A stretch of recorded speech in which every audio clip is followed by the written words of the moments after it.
Jim Shuttleworth here in Huntington, Indiana. And Jim, we're standing in front of your beautiful P51 Mustang. This is a very special day. Well, we've been having the reunion of the 434th Fighter Squadron, 479th Fighter Group, 8th Air Force, and this airplane flew with them out of Wattisham, England in 1945. And also, there's going to be a dedication after a bit, and we have very important people here. Yes, sir. We're going to have a dedication to the 25 pilots that were killed in action from the squadron, and retired General Robin Olds is here. He's a gentleman that flew this airplane in combat, and General Riddle is the gentleman that trained this group in California and took them off to Europe and got them started before he was shot down, and he's here to help us with our celebration today. And it's amazing, some 53 years ago, General Olds flew this actual airplane, this P-51, and I understand when you came to own it and started researching the history, that's how you got connected with General Olds.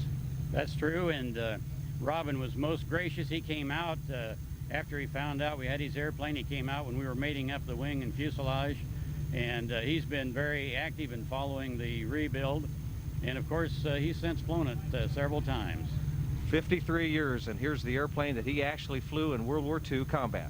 That's a fact, and we had another one of the pilots here today that flew this in combat by the name of Bromschwig, and his airplane was called Krautknocker, but on a couple of times he actually flew this one in combat when his was in maintenance. Now, on the name of the airplane is Scat VII, and I understand General Olds, all of his airplanes were Scat 1, 2, 3, and he flew everything from P-38s to several Mustangs. Yes, and even in Vietnam, he was still flying combat. He commanded the U-Ban Air Base in Thailand and flew many missions, and is credited with 4 kills of MiGs, and his last one was Scat 27, and it's in the Air Force Museum at Wright-Patterson Air Force Base. So he's got 2 airplanes in museums. In the Second World War, this was the last one. Scat VI got shot up pretty badly and towards the end of the war, and they gave him this one, and he only flew it about 6 weeks, but he had his last 4 kills in it. So it's a really special airplane. It was flown by one of our top aces, and it's probably the only one left flown by an ace, maybe the only one with combat history, and certainly the only one with kill. It'll fly 41,900 feet in the air. It will fly 437 miles an hour in level flight, 505 miles an hour in a dive.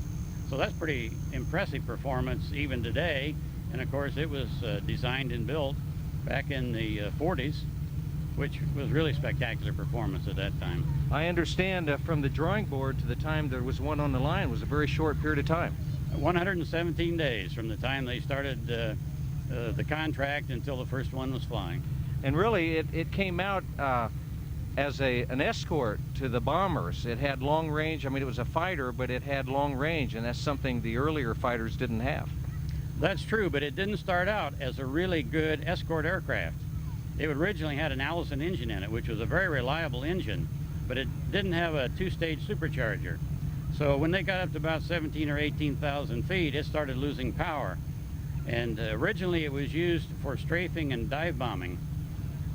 It wasn't until they'd flown it for more than a year that the people, the British, said, you know, if we put a Spitfire or Rolls-Royce engine in that, it'd have a lot better high-altitude performance.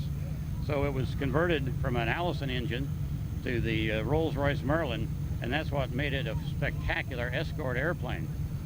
It was the most efficient airplane and had a new supercritical wing designed by then it was the predecessor to NASA, and it conserved fuel because it had very low drag, and it also has very little frontal area, and it's very well streamlined. So you could carry a lot of fuel on board, and with drop tanks they could do combat missions of 1,200 miles, and they could ferry at 2,200 miles.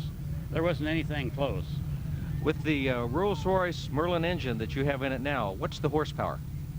We get to use 1,490 of the horsepower for takeoff, and war emergency power when they were doing combat was 1,650 horsepower. Well, Jim, you have really saved a spectacular historical airplane. And I think we're going to take a ride here in a few minutes, and I'm really looking forward to that. It's going to be my first time in a Mustang. Okay, well, you'll find that it's a little more responsive than the Aranca. It's not any more beautiful, but a little more responsive and it'll go a little faster. Well, I appreciate that. I know the speeds that we cruise at, you have to land faster than that. Right, we'll probably be stalling at your cruise speed. Okay, well, thank you, Jim.